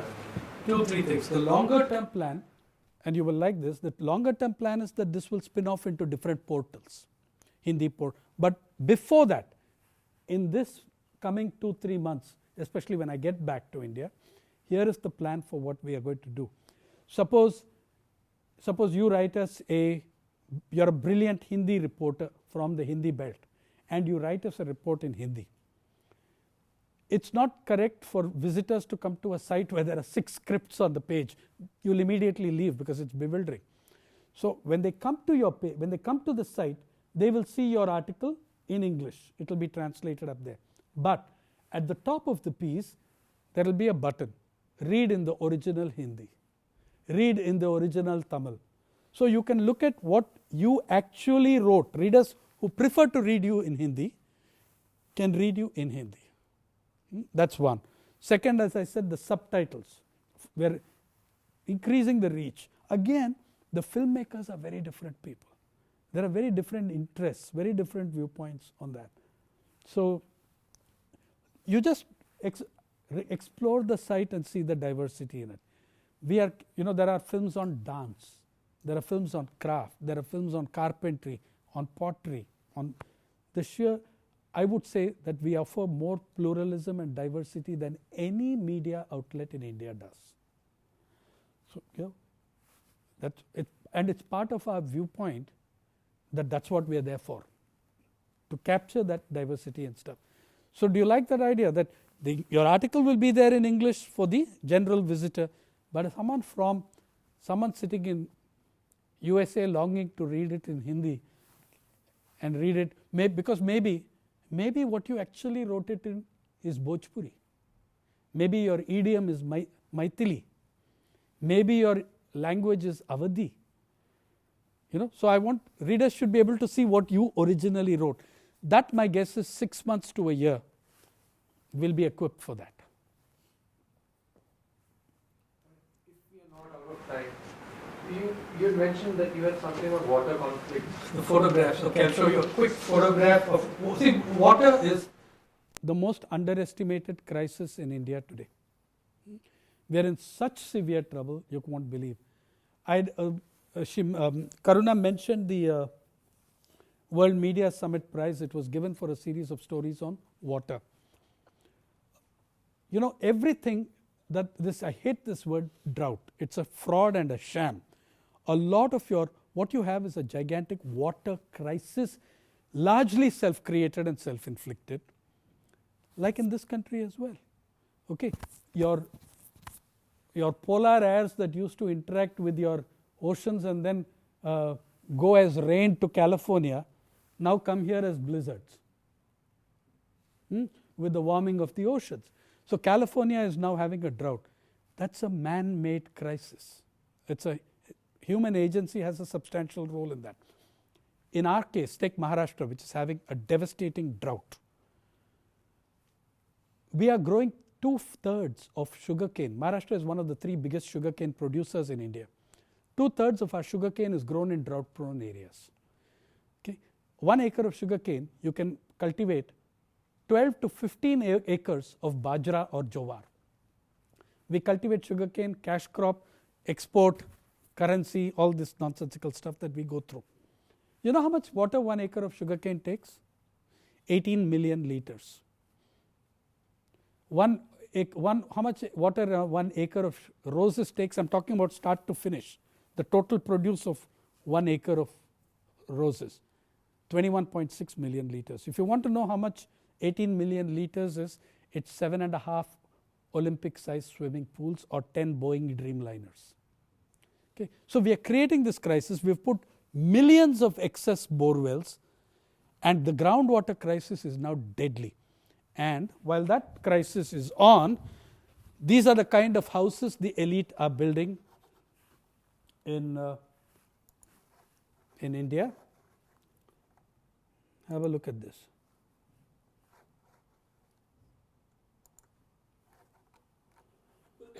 A very quick tour. This is coming up in Mumbai, Pune, and several places. People are putting up houses, multi-storied buildings with a swimming pool on every floor.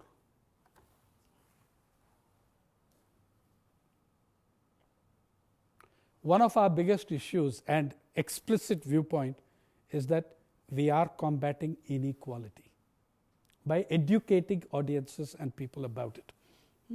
Just look at this.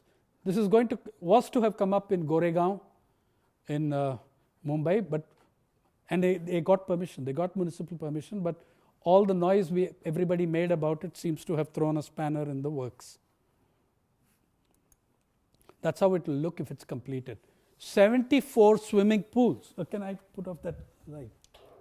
Oops. Sorry, I put the wrong one.